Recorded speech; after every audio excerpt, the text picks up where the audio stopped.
Quiet on set.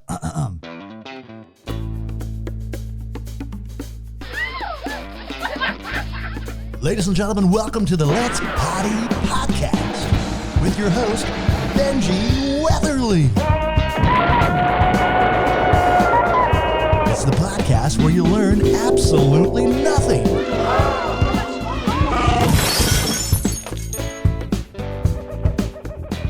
I want to take a minute to thank Let's Poddy's newest sponsor, Ponto Footwear. I can't think of a better shoe to take me through my day here in SoCal. The Ponto Pacific fits like a sneaker, but looks more like a dress shoe. I can wear them from the golf course, to a business meeting, even to the bar. They're slip-resistant, water-resistant, and perfect for everyday wear. Use our code PODDY15 for 15% off your order at pontofootwear.com.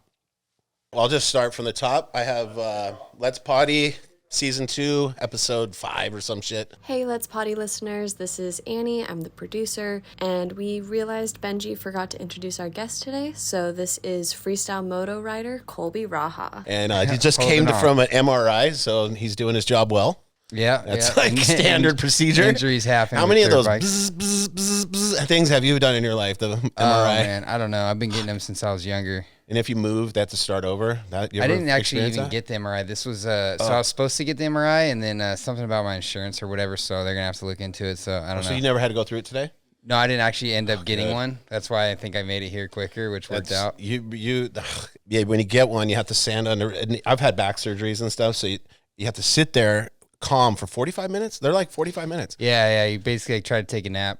Yeah, exactly. And you have to be still because if at one point of you, 45 minutes of this thing going brr, brr, brr, brr, brr, over you, if you move, the guy will come in and go, hey, by the way, we got to start over. And you're like, no, I can't do another hour. Yeah. But I mean, shit, your line of work is different than what I did as a surfer because when I would land, I just try not to drown. Yeah.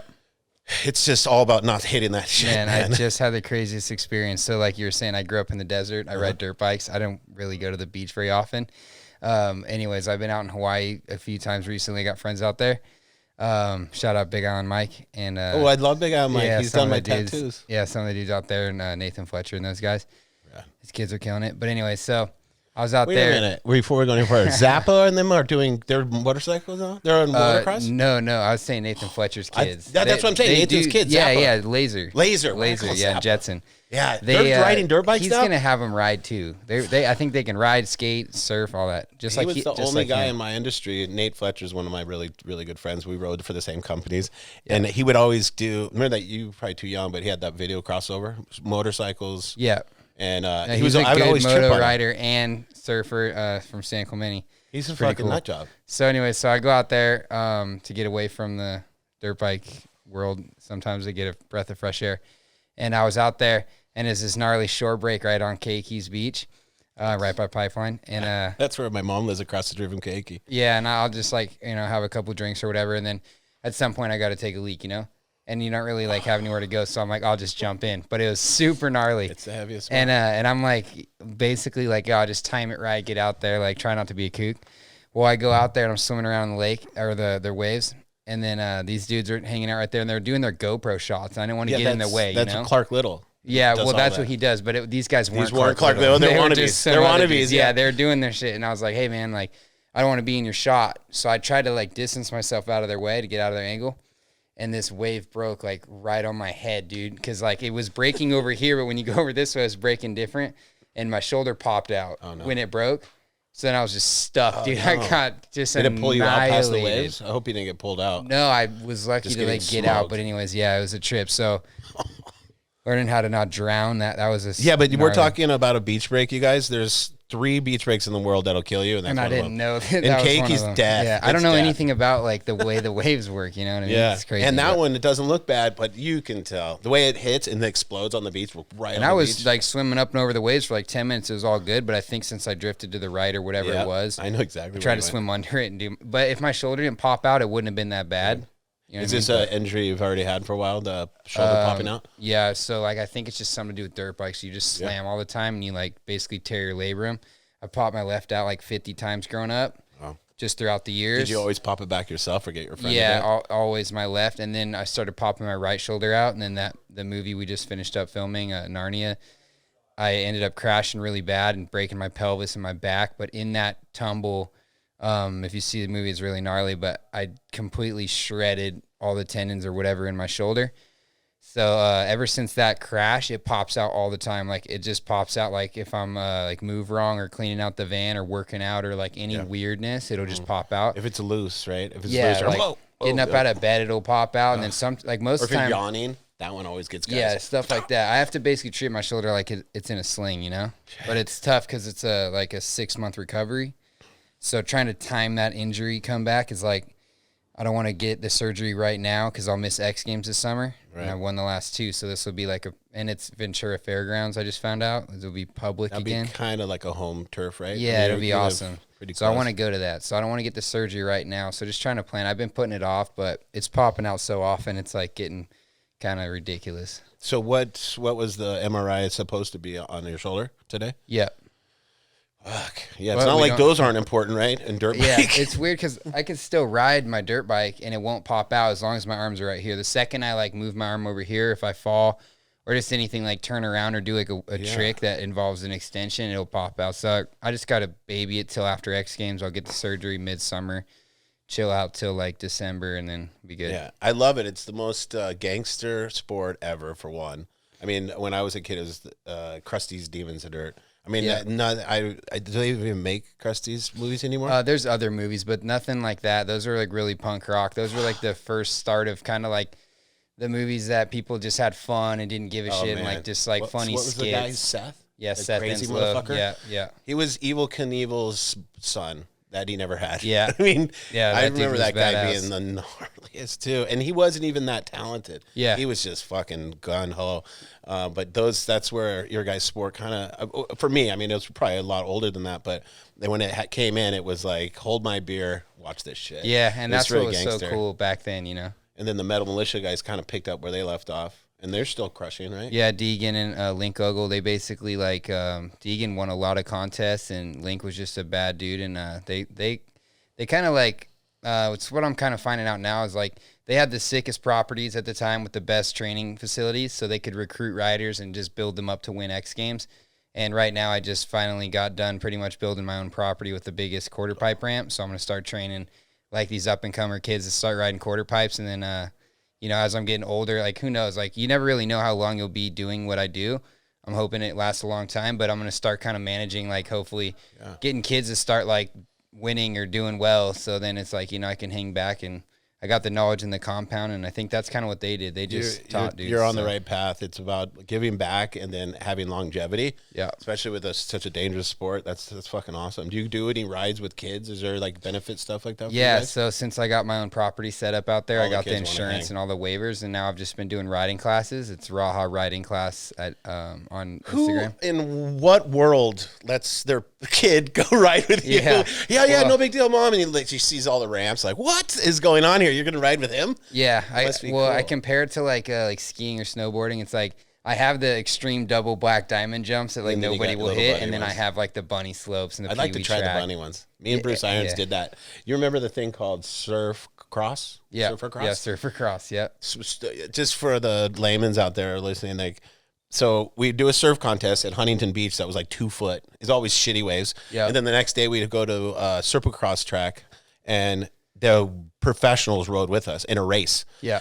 You've never done anything more scary in your life. I would be going around these giant triples, and dudes would land right next to you going 100 miles per hour. Yeah. And me and my friend Bruce Irons, another pro surfer, it was like death. It was death. And we had no business. Even Danny Way was doing it the year I did it. Yeah. And we had no business. And I was like, Danny's really good at motocross, but Bruce compared to the pros. It last year, huh? What? He crashed real bad, yeah. I have the video of that. We should put that on. Yeah, I hung out with those heavy. dudes. He's a cool hardcore gangster like Nate. He is. He's a bad dude. We were on a Weed Maps team together. That's how I know Bruce. So we go travel what's our around. team manager, Eric? Eric Sorensen, yeah. Cool dude. Yeah, good friend of mine. Yeah, the just the level when you get to hang out with other guys' sports, you know, like if you hung out with us surfing and stuff, you're like, whoa, okay, this is a totally different vibe. Yeah. That showed me how gnarly everybody was. Cause I was like, I'll go race, like in my mind. Yeah. Then I saw the first jump and it looked like a fucking skyscraper. And I'm like, I can't get over that. That's how we look at waves though, too. Holy fuck. It's pretty cool hanging out with like all the different like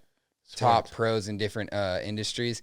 That's what was cool about Weed Maps. They had Bruce Irons, and then they had like Nathan Fletcher was on there, and then the top skaters they had Jaws, Tommy Sandoval. They had all these dudes in BMX and then moto, like the best they dudes. bring you guys to different events all together? We'd go on to fun. like, we went to the backdoor shootout, and we just stayed there for like 14 cool days. Time to be there too. Right on North, and it was just the sickest house. It's like freestyle with your boys at the best ramps in the world. It was so much fun. Perfect. A lot of people, like I grew up like with my friends skating, and then I rode BMX a lot, so I already knew who like Tommy Sandoval and Jaws were. So like seeing those guys is just really cool. They're animals. Tommy Sandoval is an animal. Yeah, the best times, man. I could go on for days about insane stories. Just like, did you swim out to pipe ever? Me, no, I don't try to go out. I didn't even touch. They didn't take you out on the ski to look at it up close. No, I didn't even go in the water. I rode dirt bikes at Kahuku. Yeah, I rode there. We did some stuff. So my brother-in-law is the best motocross guy from the North Shore, and his name's Ryan Wilson. Shout out Ryan. And I would always hear how amazing it was, but I was trying to be being a pro surfer, so I was always scared of it. Not scared of it, but ruining myself. And yeah, he was like a legend on the North Shore. David Castile. Castillo, they would always come over and they would always ride together. Yep. But have you ever ridden up the Kahuku track, like on the back trails and stuff? Yeah, we went up on the. Yeah, it's insane. It's like straight up and down cliffs, like ruts as tall as your handlebars. That stuff beats your bike up, so and it's fun sometimes. Fuck yourself up. I like jumping and cruising. Right.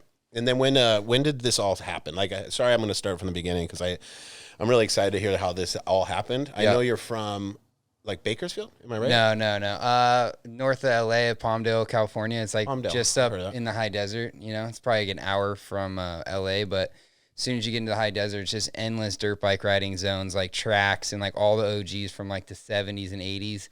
Like Bob Hannon, those guys carved these turn tracks all whooped out, and that's what we race on. So I was basically just grew up doing that. My dad raced BMX from Chicago and moved out here. And then as soon as I was getting into riding, he stopped riding and just trained me. And my dad's a beast with like, same tracks that you're almost living, but a little smaller. He raced BMX like nationally. So on those gates in the fucking beginning. It was all about that start. Yeah, and then riffing. And I think he was in it when they had like old school bicycles, like not even like racing was just becoming a thing. He was telling me like they'd pedal around a cone and then like pedal up and over a hill and there'd be rocks and stuff. That's cool that you have that in your blood then.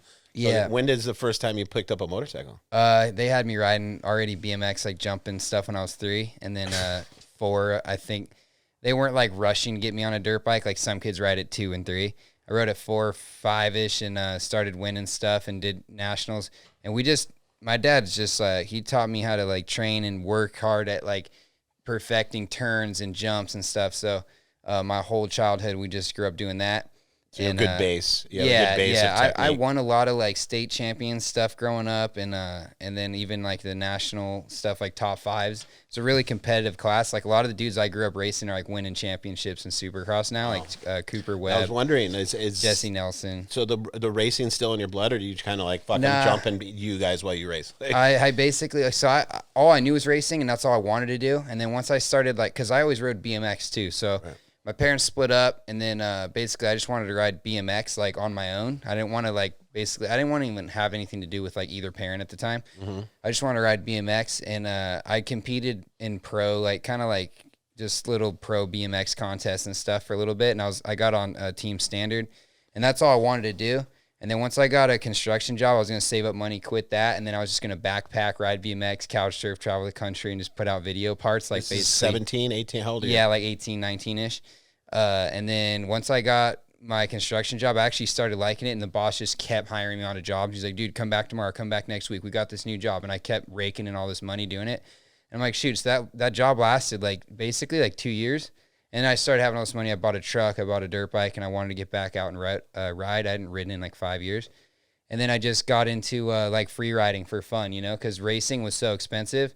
So I just got into having fun, just jumping, like all that kind of like crusty demon stuff, you know? Still working on the side, but getting to ride now. Yeah, with some working on the side. Yep. And then yeah. Finally, like everybody was talking about, I was riding with like some of the top guys at the time.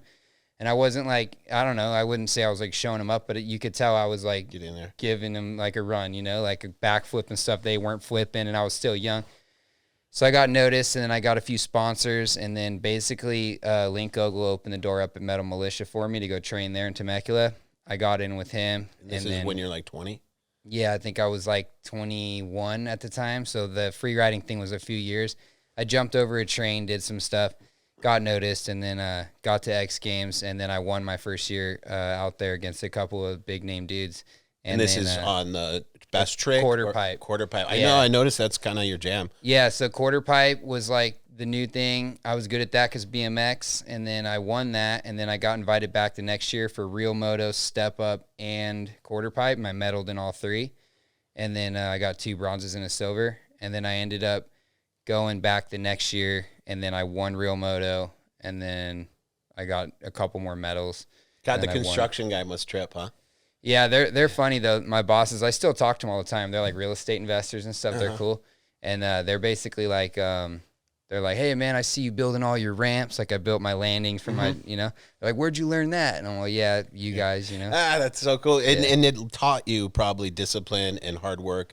It's such a good base. Your dad taught you technique, then you learn how to work hard. Yeah. And then you got you're on the right path for longevity, like we were saying. What this turns out with basically, you can build ramps and do all this crazy stuff in the streets, like jump over the Encinitas sign or like all this stuff. I saw my one of my, this is cool. Sorry to interrupt, but Chris Markovich is a pro skater from the 90s. He ollied that. Do you know what I'm talking about? Yeah. And he ollied it and did it. And then last night when I was researching you and checking stuff out, I go, fuck, he did Markovich's jump on a motorcycle. And you know what's funny about that?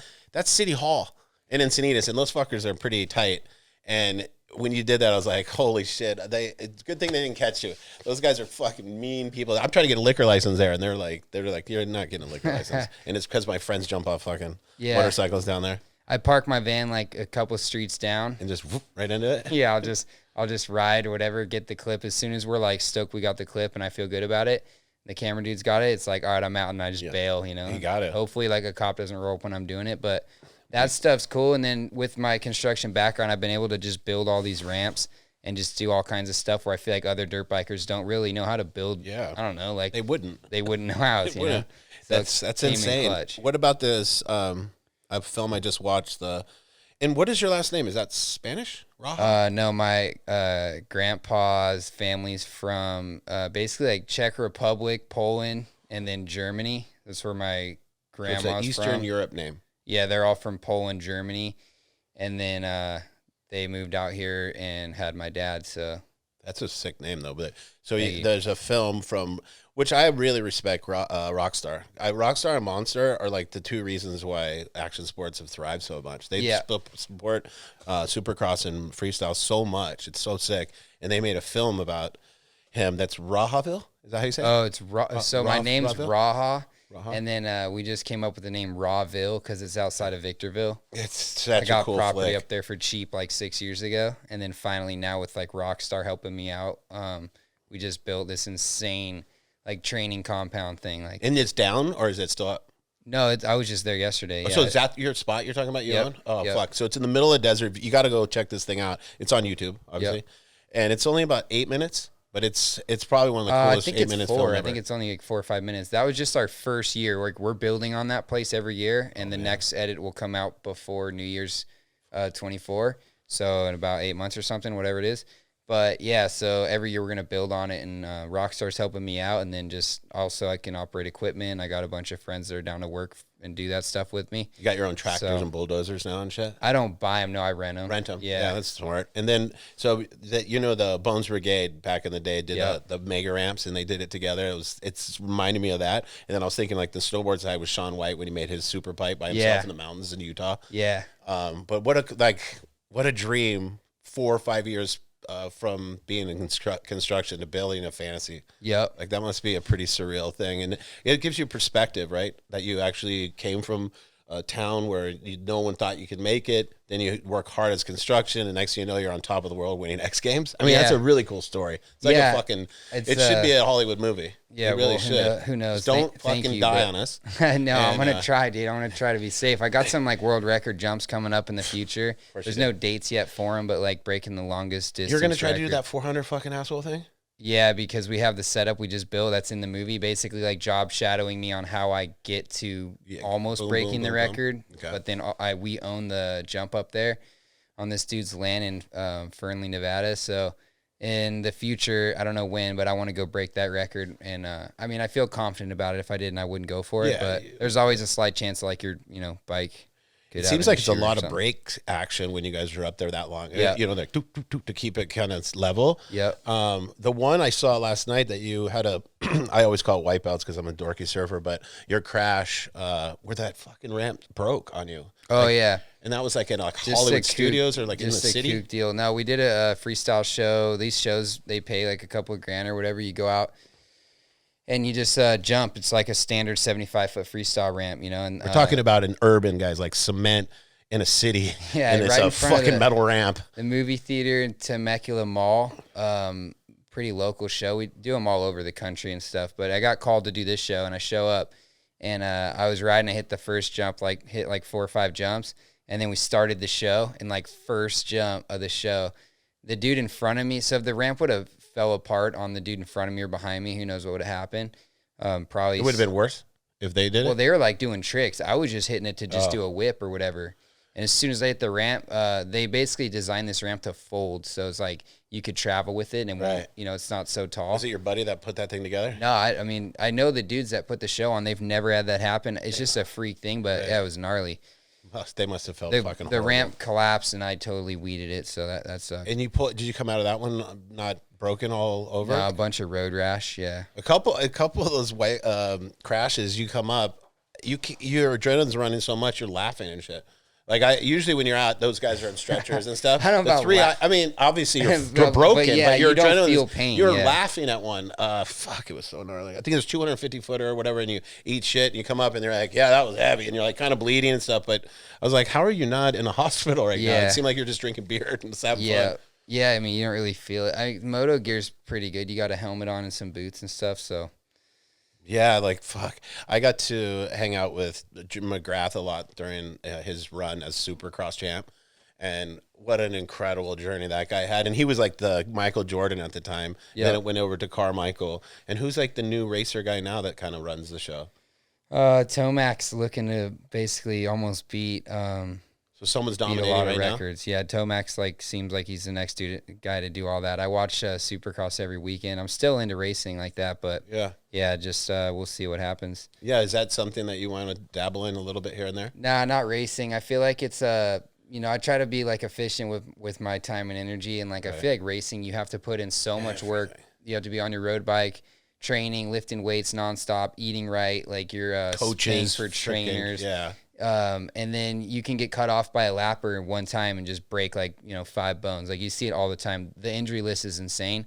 Where what we do is it's pretty safe. I feel for the most part, we can strategize and if we're not feeling it, we don't have to go for it. And we put out video parts so we can just ride on days we want to ride. You're like a pro skater. You get to make parts and make creative stuff. Yeah, you do the things you're good at instead of just forced to race all the time. Yeah. But yeah, I mean, I feel blessed to be doing what I do now. So I love it. I know that my favorite thing growing up was the knack.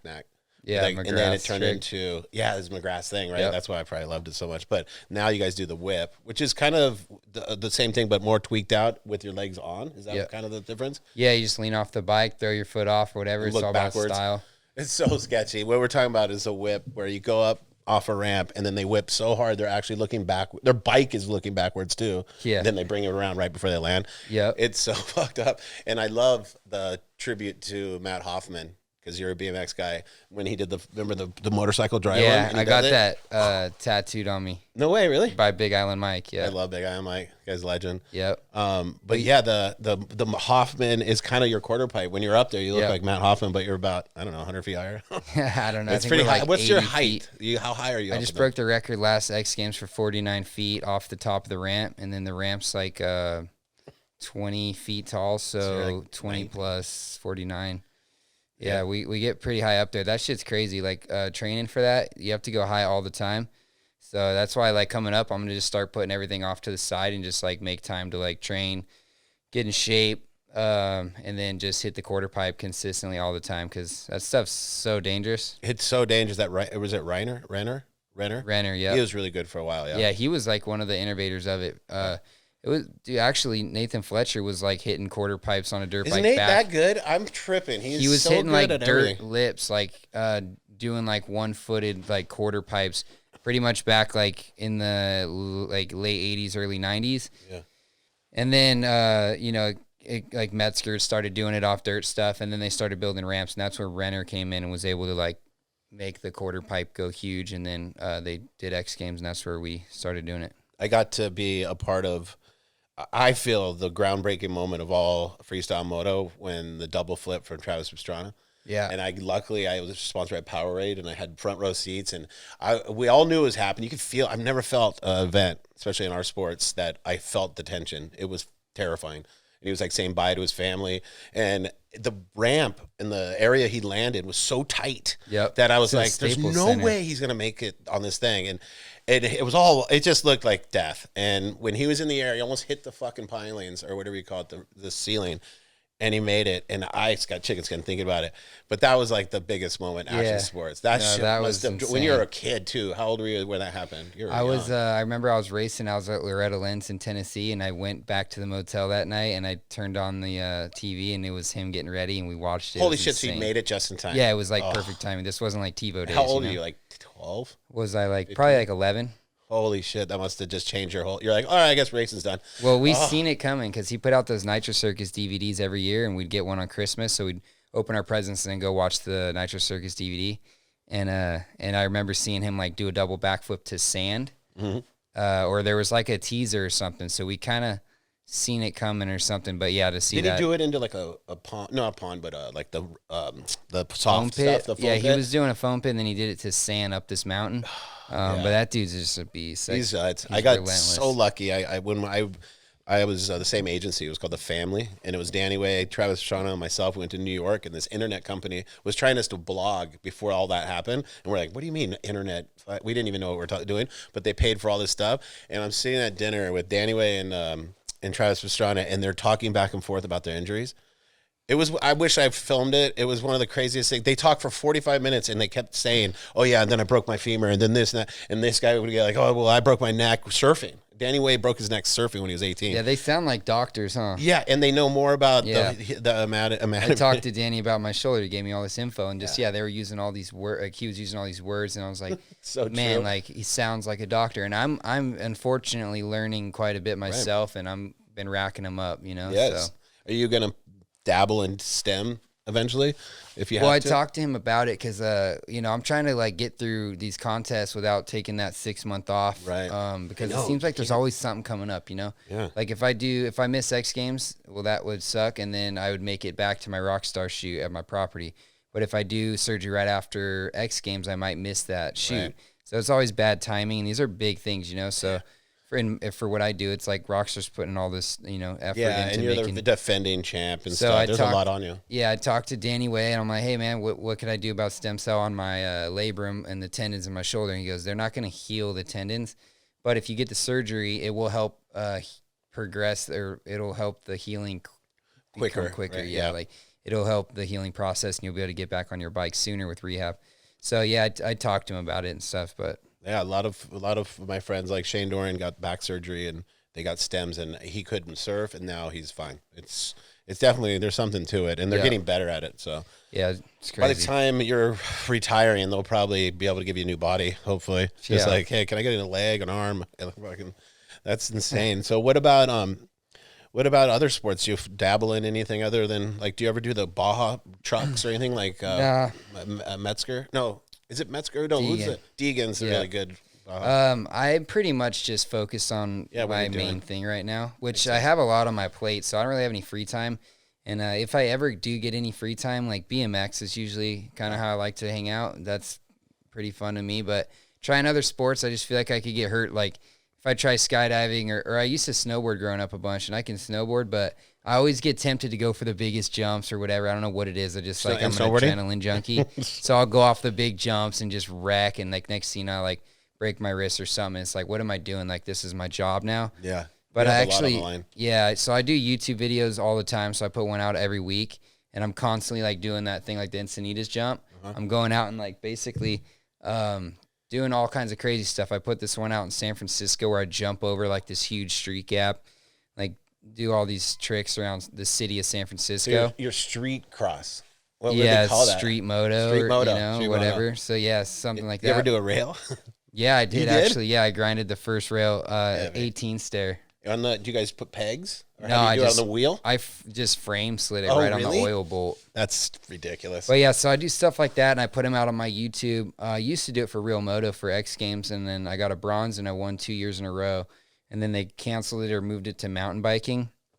I don't know why, but I think it was like they wanted a different one, or the budgets, or some of the riders just opted to not do it because they didn't feel it was like worth their time. Or I have no clue the exact story on that, but they got rid of it. And now I'm like, hey, I have all these dope like street things I could film, like stunts and stuff. So I put them on my YouTube.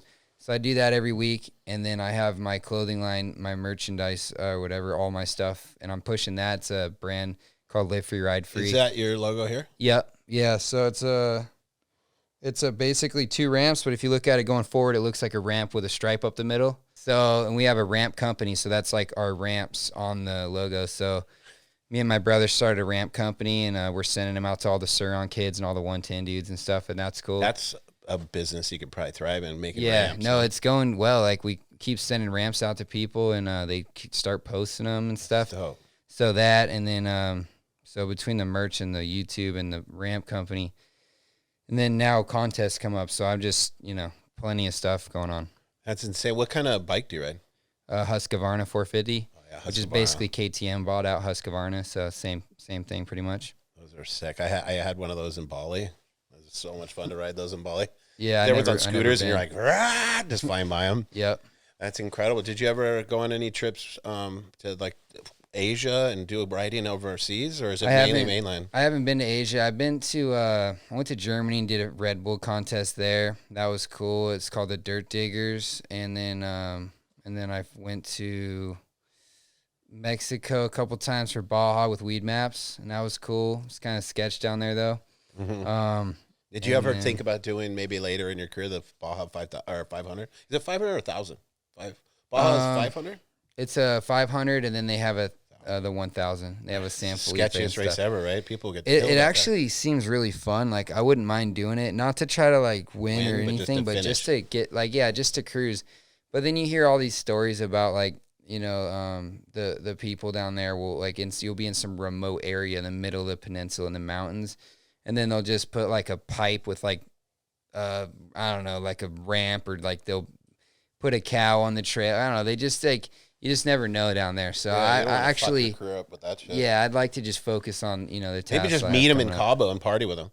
That'd be that's like my what we do. go-to. We would go down there, and then we'd watch and hang out, and then we'd film like our little street stunts or do some. Oh, so you kind of do have a little piece of it, but just dune riding, and then we'd go out for the after party or whatever. Yeah, it's a good life, man. You guys have a good crew of. Seems like California is kind of the epicenter of dirt biking. Yeah, California, and then Australia. Yeah, Australia has those, ton, right? Those guys are like really good ramp riders. So like they have a bunch of freestyle compounds, and they're just getting crazy with all the ramp tricks.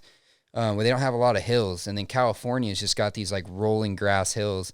Like, you don't even need a tractor. You could just shovel a jump up in a day, and you can just hit some of the biggest jumps ever, and it's like endless. So did you ever go over to Oz and screw around? Yeah, I went to Australia actually a few times. I did step up contests, I think 2 or 3 years in Adelaide for the Super Loop 500. It's like a big car race. And then Sydney, Australia for X Games. And then I think Wagga Wagga. It's like this town in the middle of Australia. It's the Jacko best names, Strong. right? Wollongong, Wagga Wagga. Yeah, there's kangaroos and koalas everywhere. How's the birds? Isn't that the thing that freaks people out about Australia is right when you get there, a parrot will land on the table, and you're like, "That's a parrot." Like, why is it? What's happening? And they're everywhere. Yeah, so beautiful there. What's your brother do? Does he ride too? He grew up riding, and then he kept getting hurt. So my mom kind of like had him do more music stuff, and he went to school. So cool. It's like business. Is he younger or older? Older. Is it just you and him? Or do you have sisters? And then my sister. Yeah, my brother's 5 years older than me. My sister's 2 years older than me. She's married to one of my friends, Bragg's Design. He does tattoos and designs like all the logos and stuff. Yeah, that's right here. I have a couple notes. This is the first time I've ever done notes, so you should be proud of me. When was the first time you got a tattoo? I said 3, but... 3? Yeah. Let's see. I think I was like 19. Oh, that's pretty late. What was the first one? Bragg's Design. So I was like, my parents don't have any tattoos, and they didn't want any tattoos. And if I drew on myself at school, my dad would like Oh, your punked dad me was for over it too? Yeah, he's just like, what are you doing drawing on your hands? You know, he'd get all mad.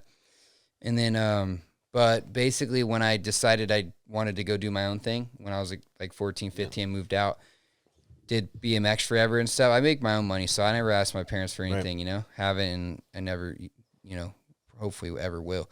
But anyways, I do my own thing. So, and then partying and hanging out with all the older dudes, and then just wanted a tattoo.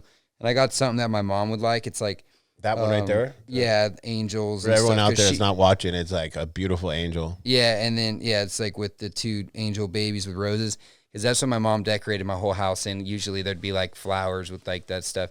So we're Christian, and that's how I grew up. So I got that, just, you know, Because you knew you were. I think she's kinda like, doing oh something. well, I don't like pretty. tattoos, but I like that one. And then once I got that, I just started getting all kinds of shit and you know, whatever. But the quotes basically from Snoop Dogg.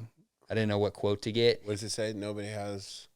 Nobody has The power to take away what you've been blessed with, which is like, you know, you can lose everything, but you still got you and like your knowledge and your skill and what you do, you know. So Dude, the reason why you're so great is because of that chip on your shoulder. And a lot of people don't realize, like, if you had an easy upbringing and easy stuff like that, you would never be as fucking tough and as driven as you yeah, are. that's what I was gonna say. Is like the route was weird because I feel like I've always been like really competitive and wanted to like win everything ever since I was younger. So that's I don't know, like whatever route it was, my parents did together and I raced, and who knows where I'd be. I feel like I still would have worked my butt off and like done decent. But then because of that route where I learned BMX and like was able to do pro like contests and video parts in BMX, then the construction, I'm basically like created this like formula without even knowing it, where it's like I can do BMX stuff with a dirt bike and build the ramps myself. So it's like, I don't know, somehow it all worked out where now what I'm doing is like the street stuff, building my custom ramps. And Dude, you're a musician that knows how to produce your own music. That's basically what you're doing. yeah, You're creating your whole and I took process. editing class, you college courses when I was in high school. Do you edit some of your parts yourself? Is that Yeah, you do that YouTube stuff? I edit a lot. Like basically anything you see on YouTube. Now I've got Carson, his Instagram's name's Carcito on Instagram. So he does all my vlog stuff, which like we work together. Now we know he's really good at it. Now he just basically comes out, films everything, and then lays it all out, and I barely have to make any changes. But at first did a lot of that. But like any of my real motos you see, it's like a lot of that was me doing it, because that's a contest, and you know, the judges are all moto dudes, and I know what they want to see, where editors, if it was their own project, they know what to make that appeals to their industry. But the filming and all that stuff is great, and then I lay it out where it's like, I know if it's not that great of a trick, don't slow-mo it, you know? Or if it's like really epic, slow-mo it. But yeah. So that's kind of weird. You're your own corporation, which is dope. You got so many outlets to go after your career. It's a joke. You're going to be able to do your own production company. You're going to build your own ramps, sell them online. You're going to kill it. You're going to kill it. Back to like the route thing again is like basically when I did my own thing, it was cool because I met all my own people. So like if my dad had connections from when I was a kid, I didn't really want the same connections. I wanted to go make my own. So like when I met Larry Linkogle, like it was me and my name and like who I, you know, basically, you know, like don't screw anybody over and build on everything you do and take advantage of the right opportunities and try to miss the wrong ones and stuff. And that's kind of where it's at. 'Cause a lot of people have skill, and it's like comes down to like opportunities and like, you know, not screwing people over and stuff too. It's about being undeniable. And when you're undeniable, it means you're considerate, you're thoughtful, you're consistent, you're driven, all the good traits as a character. Yeah. And you got all of them from the sounds of it. And that's fucking really exciting to see what's going to happen for you. And this young lady, Annie, over here, that's my partner in crime, from producer to co-host. She's never really got to talk on my podcast because I talk too much. But she knows more about you than anybody in my circle. And I wanted her to ask you a couple of things. Sweet. Yeah. Hi, Annie. Hi Benji. Hi, Colby. I met Colby through filming his movie Gnarnia a couple years ago, and we've been on a bunch of shoots and stuff since then. And like the biggest thing I noticed, because I had never been around moto before those shoots, but it was just like the mindset of all of that, and like looking at those massive jumps, and you guys always seemed like so calm. After your huge crash that you had, I don't know, am I allowed to talk about that? Yeah, Okay. the one for the big jump I did at the end of the movie. Yes. Set that up though, so we all know, because I don't know. So Colby has a movie coming out called Gnarnia. It's not released like. Oh, it's not out publicly yet? It's like Oh, okay. in premieres. So like we Okay. went to the premiere that was here in LA. I think there's a premiere in Utah coming up. So and then the new public date we just basically confirmed would be in August, so it'll be on YouTube and Amazon and all those platforms, since most of the platforms. How long is but that anyways. flick? Like 45? No, it's Hour? like an hour 45. It's really, okay, so really full gnarly. movie. Yeah, it's a full like short, like kind of documentary, and then. Is it just you, or is there other writers? No, we have a bunch of like my friends have their own parts in it. It's kind of like a skate movie where everyone has their own part, Rad, but it's cool. really like job shadowing me on like winning contests and then going for a distance record at the end. yeah. So for going for that distance record, How many years ago is this? this was the first time you went for it was last October. Right. Yeah. So a year. Okay. And that one unfortunately ended up in a very big crash. Terrible. Yeah. That crash worst isn't injury. online, right? Not yet. It's in the Okay. movie. I'm sure once the movie comes out, people will probably like post it all over the internet, but Yeah. it's That's really a gnarly. really gnarly one, huh? It just, did you overshoot or undershoot? No, I just jumped too short by like 10 feet. But since I came up short, it like, it's this weird thing, like catapulted me forward and it threw me like way down the hill. And I landed and just tumbled down this huge, steep landing. Like, but what's crazy is I was mic'd up. So like Oh, fuck. they had me mic'd up the whole time. So you can hear everything I say like the whole way to the hospital. Holy and shit. and I was calm the whole time and was just talking about, I think I broke my pelvis and all that. You'll see in the movie. It's really gnarly, but anyways. That's some gnarly insight. Yeah. Have the volume. Or the Oh my first God. time. I would have cried like a little bitch. I'm fucking dead. Oh yeah, the director showed me the crash. Like it was. Oh, probably you weren't a there for the couple months- crash? No. And then I saw Colby like 2 months later, and he had a really bad limp, and I was like, "Dude, what happened?" Yeah, what ended up happening, not to interrupt, but did you break your leg? Or femur or something? No, I broke my pelvis in a couple places, like fully just cracked it apart, and then broke a couple vertebrae.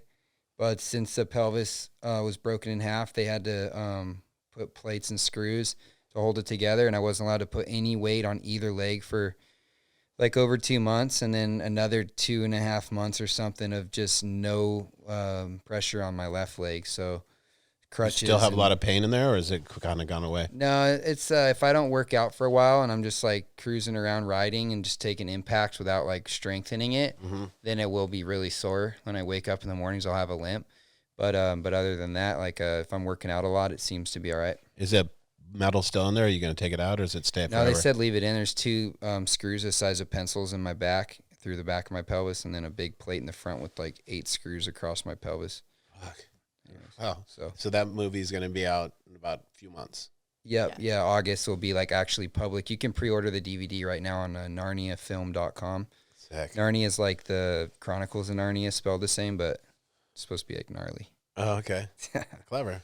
Yeah, the movie's insane. It's out of control. What's it like to? Do you ever put music in? Because you guys, that's the one thing I'm always jealous of is skaters and stuff can wear music. I don't really like music. Kind of fucks with your I like balance. to hear my bike, Yeah. Like I like to hear if there's like a clank noise going up to a jump. I like to know if there's a spoke Yeah, that broken makes or if sense. there's a chain rattling or there's a weird noise coming from the bike. Like I'm not going to go hit a 200-foot jump. It's like Right. life threatening, Yeah, no. So if I'm cruising around on a trail ride, maybe, but at the same time, I don't mind hearing my bike. But I know. But hearing a dirt bike is some of the coolest things. to answer your question though on the staying calm and all that stuff, Yeah. I feel like we're filming a movie when you're out there, and these are huge shoots. So it's like really important that we go big, and that's what people probably, I don't know if they thought about it, but when you're up to make a movie and someone is like, okay, it's your time to do it, you have to do riding that's like the next level, like the highest level riding. So, and that nowadays there's so much wild stuff. So you really have to put together like something that's worth people wanting to buy the movie. Like every shoot needs like an absolute banger of a clip, if not 4 or 5 like we have. But I'm riding with the best dudes, Tyler Bierman, Jared McNeil, and all these guys. So basically on the shoot, like we're strategizing, and I probably was extra focused because I was a half executive producer as well. So I'm spending like 30 grand out of my pocket on each shoot for the big shoots. But yeah, so strategizing time, and then the helicopter comes in, and we got 1 hour with the helicopter, and you got to get all your tricks. And then if you're going for a big stunt, like you would think like when I backflipped that huge dirt jump, it's like you would think that like these guys are crazy or want to go for it maybe, but I'm just trying to focus because if I mess up, like one little small error, it could be back in the hospital. So at that level of riding, it's pretty serious. And it's not pretty serious, bro. It's ridiculous. Very serious. But the cool thing is, I mean, the scary thing, I should say, your sport evolves so quick from one year to the next, like you said, that you have to commit harder than the guy the year before. Yep. Or outdo yourself like you're doing right now. And that's there's not many sports like that. UFC is kind of similar to that, where every year there's a new guy that's doing a new thing that's harder than the last guy, and he's knocking dudes out. I feel like you guys all the sports are, and I feel like all of them, but yours is fucking pretty nuts. It's action sports definitely is, because I think a lot of the clips get posted on the internet, and like, you know, I'm watching like a Street League a lot. And Yuto Horigome will do like this crazy trick. Well, then other guys will catch on or whatever, and then or just any skater like some of these guys, yeah. And then the trick becomes like within a few years, people seen it so many times. It's like, okay, what else you guys got? Exactly. So, but you guys definitely push it the hardest. Am I stupid for saying, is there a triple backflip? Yeah, these guys just did. Two guys did triple backflips. It was Harry Bink and then the other dude. You call them and say thanks for nothing? I mean, let's not do this anymore. That's their industry. That's what those guys do. Just look it up. It's Nitro World Games. Off the top of my head, I'm just like, I don't know. Brain fart. Maybe I had too many concussions. I'll probably think of his name in a second. But yeah, these guys are doing the craziest tricks. That's like the best trick industry, and that's why I'm grateful I'm not in that, because that industry is so dangerous. I mean, they say what I do is dangerous, quarter pipe and free riding. Mm-hmm. We're hitting 250-foot jumps. So, but it's just what I know how to do. So I just don't even want to get into the It's your lane, and you own that lane. That's stick to it. And you don't have to do triple backflips. And fuck. Got any more questions? Yeah, let's hear it. Kind of a follow-up to the last one, because I don't know, I don't want to spoil it, but when you attempted that jump a second time, that after you came back and recovered from the crash and everything, because I know from like the filmer's standpoint, we were all shitting ourselves, like watching you prep and get ready when they were like, okay, the wind's good, like the jump's ready. What was going through your mind in that moment? It's just like a crazy thing when it comes down to that, because anytime I'm like jumping over a train or any of that stuff that's like hard to judge, a lot, if you can prepare for something, and you can have like a smaller gap where you can warm up on it, that's where it's becomes kind of easy. But for those bigger jumps that like you can't really warm up and you just have to send it, those ones are the ones that you try to come up with like the best like equation or what you think would work or whatever. Like you're trying to guess, but you're calculated on it.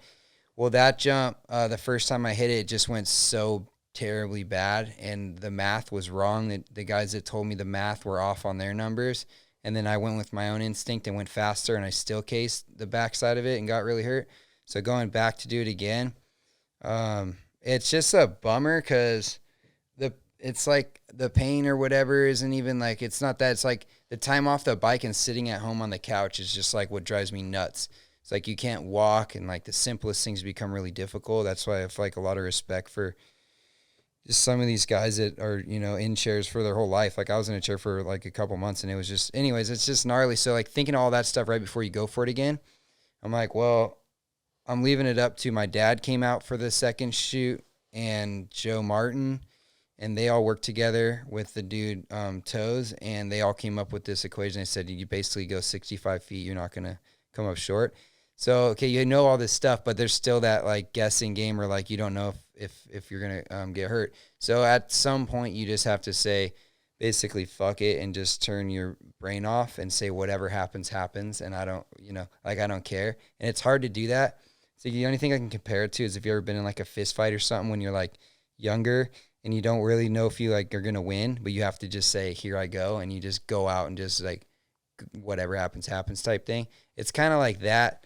But it's not a fist fight. It's like a, you know, you could die doing it type stuff. So are you flat out? Like, what is that, fifth gear or fourth gear? What well, gear that gap was like a smaller gap, but it was like the one I crashed on. But the landing was prepped better, so I got a more height, and I was able to like put it together.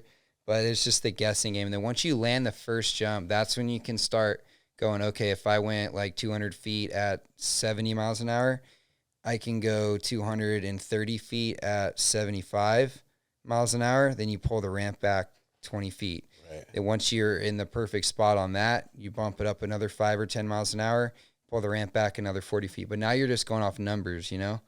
So then the only risk is really the mechanical or the wind. So it could push your bike around and then you could crash that way too. And then you're getting up to like almost like 90 miles an hour at some point when you're going for like over 300 footers. So that's when it gets like gnarly. So that's, I don't know. It's like hard to prepare for that stuff too, because it's like jumps that you don't really ride very often. So you just have to commit 100% or not even do it. Gotta be committed. Yeah, but that's why it's like, you know, the people get the credit and the respect and sometimes paychecks with what they do is because a lot of people aren't willing to do that stuff, or they can't overcome like the fear to like turn your brain off and go for it. That's so cool. I like that your video looked like you lived in Breaking Bad territory. Like you can pretty much shoot guns in there. Oh, you yeah. can drive your car off road. You can do anything you want where Yeah, you guys live. it is cool out there. We got like my AR-15 and we got our guns and we'll shoot and we'll go riding. There's caves out in the mountains and it's just pretty much like lawless.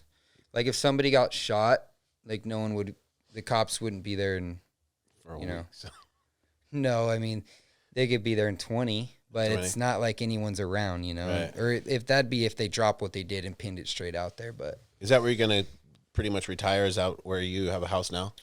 No, I have a house in Colton, which is close to like basically kind of like San Bernardino, Rialto, Riverside area inland.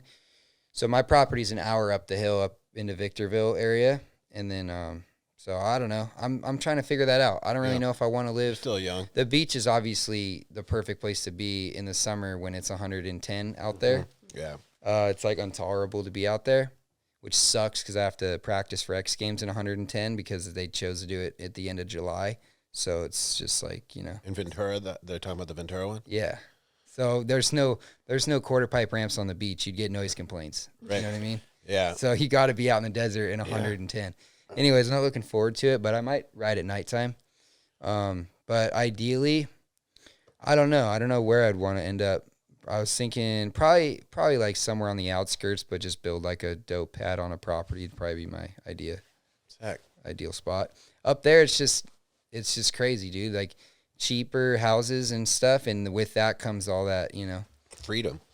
Well, I guess I was gonna say tweakers, but there's tweakers everywhere. You know Yeah, what I mean? totally. Like there's tweakers everywhere, so you can't get around that. But it's cool. true. It's cool out there, but I'd probably want to live closer to like. Temecula city. or this area over here. No, I'm over Temecula kind of. It was cool back when they had all the compounds going on. There's Fitzland, Militia. Is it kind of died off out there a little bit? Fitzland kind of shut down shop to do his wedding venue. And then, I don't know, it's just far out of the way. There's just too much traffic, too. They built too many track houses out there. Mm-hmm. So any of the roads, like, I got to go to Home Depot. It's like yeah, the traffic's always bad on that freeway for sure. The freeway and even in the city, it's like too many stoplights. But anyway, wherever, I don't know. I live right by like Beaumont where I ride all the time and my property. So I like where I'm at. I'll actually go a completely different direction now and not talk about your writing. But because I've noticed like with your clothing brand, it always seems like everything you're doing is selling out and it always just like in a good way? Yeah, yeah. Oh my God, I was like, what are you talking about? Yeah, dude, I'm out, dude. I'm You're a out of here. sellout. See you guys. Not like There's you're stuff selling out, but selling out. like your clothes always sell out super fast. Yeah. And I feel like that's really cool that you're not just, you know, someone that can rip on a dirt bike better than anyone, but also someone that like runs a successful business like on the side. Yeah. So my question is like, how did you figure that out? And I know a lot of people are kind of trying to do the same thing, but I feel like everyone seems to kind of hit the same point and fail. Yeah. So how did you like break through that and get to the point where you're at? So the whole business side, that's where I keep like, I'm learning more and more. And the reason why I started all that is because I'm kind of taking notes on like what other OG dirt bikers have been doing. And I see a lot of guys ride for companies their whole career where like they'll ride for a clothing company. And then towards the end of their career, when they're starting to like not win and starting to kind of fall off a little bit more, then you'll see them try to start their own brand. But I feel like it's almost like they're already out of their prime Whereas I feel like a lot of like the best dudes that were able to do it, if they were to start their own brand back when they were doing their world record jumps or doing like the biggest, coolest stuff that they were doing at the time, they would have that already kind of started. And I'm kind of just doing the thing where I'm like giving up the paycheck to ride for a different company to start my own brands and companies, so that in hopes in like 10 years, I'd say if I'm have a good solid career, then 10 years those brands will be started. And I guess, I don't know, I'm just like learning as I go. I'm making all kinds of mistakes. Like I start a company and I start putting all this money and time into it. And I'm thankful that I have all the like kind of fans and like core following I do, that they actually like support me on a lot of these things. But then I'll find out like, oh, this is something legal that happened with that. Or I can't, use this because legally there's something going on over here with this company that's sending me cease and desist and stuff. So I'm just kind of like, I don't know, just kind of going with it and learning as I go. And I feel like now I finally am like tied up all the loose ends and I've come up with a brand that I own. And I'm just moved out of my last distributor, who's kind of like a mom and pop style setup. Is like one of my buddies in Santa Ana. And now I'm moving into a bigger facility that they're going to handle like more in-house designs with like, I still have all creative and I can do what, like I can tell them what I want and then they'll draw it up. And now I'm just kind of getting more established. So it's like getting more organized as I go. Cause right at first it's just like seeing what worked and what didn't. And some stuff did work and some didn't. And I'm just constantly learning about it. The goal is that in 10 years or whatever, I have a couple good brands, and when I'm slowing down trying to do other things, I can start overseeing like managing more riders that I can give them my input, let them train at my facility that I've built, and then kind of direct them on like what to do and what not to do. And then that's the goal. And it's just something that I like am understanding more and more as I am getting older, to where like, okay, now like I can almost like feel like I could train somebody, like, as I've made all the mistakes there was, I feel like not like huge costly ones, but I could train somebody. So I'm just learning as I go, really, to answer your question. Killer question. And by the way, undeniable. The fact that their timing is right with all the stuff you're doing is so important. I've lived it and been it and done it. And it's awesome to hear, man. You're way ahead of the game, and you have you're a corporation. You're a walking corporation. It's kind of dope. I actually do have, it is called Colby Raha Incorporated. Wouldn't it be? It really is you. And that's an undeniable thing that you're going to have forever. And God, you're going to be taken care of. And the cool part is when you're done, you're not going to be like, what the fuck am I going to do now? You already have it. You're already having it going on now. Yeah, I feel like another big lesson I learned is like, I don't know. It's like less fun and more like work, like I don't really, like I always say, like the fun and games are over. It's like, I'm not going out partying. Like, I don't even care. Like if it's something that's like important, like, being here, like if I'm going to go network with like the guys from ESPN invite me to go somewhere, it's like, okay, I'll go there and stuff and do that. But as far as going out on weekdays or even weekends and just going out, whatever, like I used to do all that stuff because when I was broke, living in my van, not making enough money to have fun, as soon as I won my first few contests and I got a few different salaries coming in, I was making like 10 grand a month with not a lot of bills. And that was insane amount of money to me at the time. All I wanted to do was just party, and then meeting people like Danny Way or meeting people like Travis Estrana at after parties, and they're stoked on what I'm doing. It's just a complete like dream come true, but also kind of like a weird like thing where I'm like, dude, like, holy shit, it's just a lot to handle. Right. And I didn't break any laws. I didn't hurt anybody. I'm not talking like I messed up or anything. It's not one of those stories. But if I would have been more efficient with my time and worked more like I'm doing now, getting more organized, putting my money into like investing in my own properties or my shirt companies or buying equipment or buying a second house is what I'm working on right now. It's like, those are things that I consider fun. Like there's nothing more fun than winning a gold medal or buying a house, or painting a house. Like those are things I'm doing that I'm learning more. So if I had advice, if you're young and you're killing it, like, dude, just keep on a straight path and like go have fun, but spend your time wisely, You have fun at your movie premieres that you worked on for 2 years. That's when you have fun. Crazy story. My movie premiere, Anaheim 1, we sold out the whole thing. This is recent, right? Last month or so? Like January. So 4 months ago now. But insane, awesome movie. We made all that. We were up all night. Me and my partner Jay. We're up all night fixing things like different narration stuff and titles and all kinds of stuff. 5 a.m. And then got up at 7 a.m. and kept editing. And then I went to Supercross, did all my stuff. So I had an autograph signing at Husqvarna at Rockstar. By the time I got there, I was so exhausted. Anyways, the movie went so awesome. I jumped over the handrail to give my speech, and my shoulder popped out. From however the way I like jumped up and over and pushed down, it like popped out. So I gave my speech with my shoulder out, like just chilling. Did you even tell people that was happening at the end of the speech? But we had to thank all of our sponsors. We did like a moment of silence for Tanner Chadwick and Alex Harville, who passed away in the time of the movie getting made, that have parts in the movie. Heavy. And it was just like, and you're in excruciating pain. Or is it really bad? It hurts, it but hurt, you know, not. You've done it so much. Yeah. So. Fuck, that's a crazy pictures. story. Paparazzi killed Diana. So, anyways, at the end of the speech, I'm like, hey, by the way, like my shoulder's dislocated, so I'm gonna go try to put that pop that back in, and then I couldn't. I had to go to the ER in Irvine. No. Is after the movie's already filmed, or already after premiered? the premiere's over. It So was it's like already over. As soon as our speech was over, it was like they put on Biggie music, and the premiere turned into a nightclub. Oh, fun. And then you had to bail. I had a hotel across the street. It was gonna be an epic night, but it turned into that. Ended up me just sitting in the ER waiting for this dude to come pop my shoulder in all night. But anyways, if I would have not jumped that rail, no, I'm just kidding. No, but that's that's what it takes, man. That's what's so cool about what you're saying right now is, as a pro athlete in our sports, especially, the kids look at it as, you're so lucky. You have such a great life. You're the best, like all that stuff. They don't even see behind the scenes of just that story alone of what you guys go through. You spent your whole day up to this premiere where a lot of guys just are in the movies that just like, pat themselves on the back, and you're actually building the movies, editing them the day of. I mean, you're doing the hard work that the other writers are just going out and writing, and it's admirable, man. And it gives you purpose, and it makes you feel the real fun in life is when you work hard and accomplish things. That's when like you really have achieving fun. like a goal you set. Yeah, I try to fun. set like a goal. That's what, like, probably the crazier times in my life is like when I accomplished a goal and then I didn't have a goal, and then it was just like, okay, what am I doing? I'm just going out doing crazy shit.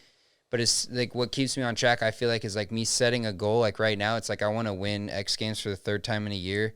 At Ventura, finally, it's back public again in California. It should be going off down there. That's a goal. So I'm like changing my diet up, starting to get more in shape again, like having fun with that too. So that way it's like I get on a mission. I get relentless. And the movie was one of those things. It's like, but I didn't realize making a movie, insane, dude. So much things hard. Like just the filming process was like a straight, like seemed like a nightmare type situation to pull all that off.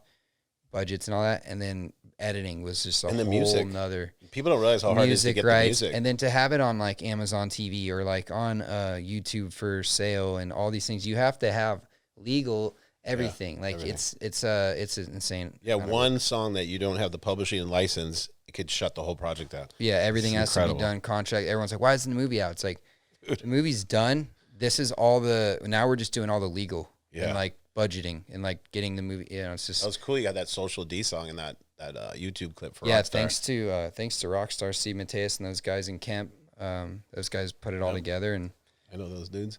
I know Mac Dog helped out on that project. Yeah, he was out there. He was a long lens shooter, and I filmed with Mac Dog. He helped out with.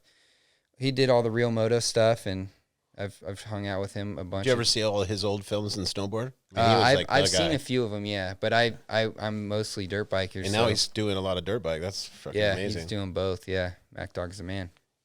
You have any other? Hey, you have the best questions. That's why you're officially going to be on these podcasts. You can't even help it. I've been wanting to get her involved more. So much younger than me. She's a lot smarter than me. So far. These questions are awesome. Thank we just you. need another one of these. I want to turn it over there. I don't need to be on camera. Well, you're going to be. It's nerve-wracking enough to be on mic, let alone on camera. There's a reason I. What's your Instagram? What's shout yourself Yeah. Should we shout her out? Yeah. Fuck, you distracted me. Okay. She doesn't want to shout her. All right. Well, she's a killer filmer. My @ is in the bio of Let's Poddy.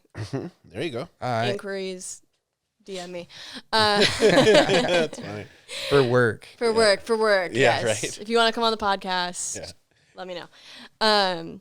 My question to unless you have something else, no, but I want to hear yours. to kind of wrap it up is for like the kids that like look up to you and the up and coming dirt bikers? Because I feel like whenever I see like your posts on Instagram, I'll like scroll through the comments every once in a while, or like I'll see one of your crashes randomly pop up and like get blasted everywhere. And a lot of the comments are all people saying how much they look up to you, which I think is so cool. So what would you say to like those people that really look up to you, want to do what you do, like to the next generation, basically? Yeah, another good question. So basically, the part of people looking up to me is cool because you don't really plan on that. I'm just always was my goal to be the best I could, and I let my riding talk was my whole plan, because I feel like there's so many people that they'll just like name drop or say all this stuff that's untrue just to get a position or whatever. And if that's their hustle, great, whatever. That's not the way I like to do it. I'd rather like let word of mouth talk, like, oh, this kid came out into the hills. Did you see what he did? He shut it down. He did a backflip over here and he did the biggest whip over here. And that's kind of like where, so advice is like, don't really worry about like who you know kind of thing, or like who you can be in with, as much as just get really, really good at what you do. And also, if let's say for some reason it's like my cousin's like, we want to skate and stuff, he put so much work in, he just never really got good. So if you feel like there's some reason why you can't get really good at what you do, still work your butt off at it. And then also find a career or like a trade that kind of tailors with that. Because if you could be like a decent or let's say better than decent dirt bike rider, but then you're also really good at, let's say, marketing or team managing a crew, or if you're an artist and you can like, let's say, tag graffiti, or you can draw really well, well, then now you just open the doors to like designing for, let's say, like my company or somebody else in the industry who has a big company. And then you're, not only are you like doing what you love, but you're also, your hobby is like part of it. So it works together. So what I'm starting to figure out is like, okay, so I built the property, but I'm also doing riding classes. I'm working with the kids who I'm finding out could be like the next big thing. They're starting to want to ride for my companies, and I'm also giving out merch to like some of my big fans, and that helps grow it. The video on my YouTube shows what I'm teaching, attracts more people into that. My videos on YouTube have my merch in them, so that sells. I mean, it's just like, it's all tailored together, and it feels like everything's like working together properly, instead of doing like, let's say you want to be a dirt biker, but then you have a job and I don't know, like something that has nothing to do with that. How are you going to explain to all your workers that that's what you do and they don't understand, or vice versa? So yeah, that's kind of like what I found out works for me. And I would give that like 100% like for inspiration, or like something that I feel like younger kids should try to do. Like when I didn't think I was going to be a professional dirt biker, I took editing classes because I knew that I could edit for professional dirt bike riders, because something I understood. And then I ended up being a professional dirt bike rider who was in real moto, and it all kind of tailors together. So I would just try to do that, try to put it all together. And if you can't be really good, find something that has something to do with what you love to do, and make that, having two things that you're really good at. That's awesome. Love it. It's really cool because he's so right about if you put hard work into anything, everything that you care about, it could go in a different direction if you're around the right people, like you're saying. Like, that's so dope that you're like, I'm not going to be good enough to be in the motocross. In the freestyle. Now you're one of the best. So it's a humbling thing to hear your story, and you're very grounded. You got your shit together, man. It's pretty inspiring to hear this story. It's fun having my shit together, because a lot of people would say that I didn't have it together a few years ago when, like I was saying, I focused on my craft. So undeniably, like one of the better dudes wherever we went. Because that's all I cared about. I didn't care about, I don't know, like looks or like what I did. Like I'd be the guy at the end of the party. I feel like having the most fun, but who knows, being out of control. And that's maybe why people thought I had that reputation. But it's been a blast getting more organized now at my house and my shop and my companies, and I'm learning about books and all this stuff. It's a ton of work, but yeah, we'll see how it goes, man. I don't know where it's going, but I feel like it's going the right way. It's going the right way. It's going the right way. In a few years, we'll see. Maybe I'll have my second house somewhere over here. Yeah. Oh man, dude, keep building. just over a year ago, you were really injured and you popped back up and won the X Games. I mean, that's pretty unbelievable. Yeah, that This was is definitely going to be another surprising to movie. myself too. You'll definitely have a movie eventually, and probably Charlie Sheen or someone will play you. I'm just kidding. Who would play you? I had to be who knows? It'd be like a 28-year-old Charlie kid. Sheen in the beginning, and then hopefully more like a Superman. Danny Way, Robbie Yeah. Madison at the end. It's gonna be a movie for sure. I love Robbie Madison playing you. Yeah. If he was 20 years younger. Yeah. Yeah. I'm trying to like guys I look up to. It's like Robbie Madison and He's a good dude, yeah. Pastrana. Obviously, that's like one of the most insane dudes. But I'm trying to do more record stunts and be efficient with my time because that's what I keep hearing from all these older guys. Plan your time, and so we'll see. Yeah. We'll see how it goes. Yep. Dude, I love this interview. I appreciate you, Annie, for bringing Colby in, and Colby, Yeah, you're the thanks man. for having me, man. Honestly, Good to meet you. It's going to be fun to watch you.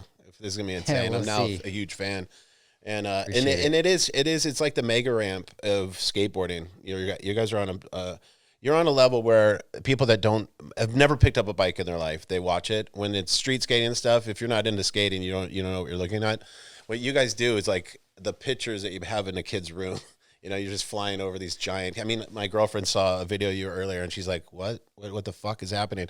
Because in our lifetime, it was Evel Knievel, and then now you guys are doing 20 times bigger stuff than the guy that was like. Thanks to guys like Legend. Evel Knievel, Evil. working out all the bugs for us to be able to have suspension. I know. Can you imagine if you had to jump on one of those Harleys? Take your Harley out and build a ramp and just see how far. See how you bad can, that hurts guy's your an spine. animal. But I appreciate you, and good luck at the X Games and all your adventures. I mean, you're going to have one of the best post-action sports careers from what I hear, and it's going to be fun to watch. I mean, your clothing, Thank you. your videos, your production companies, your ramp companies.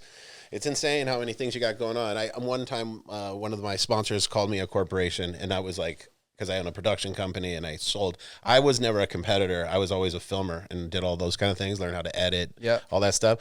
And when they told me that, it was really cool to hear, but I didn't believe it. And listening to your story, I realized what they saw in me, but you're on another level, man. It's cool to see.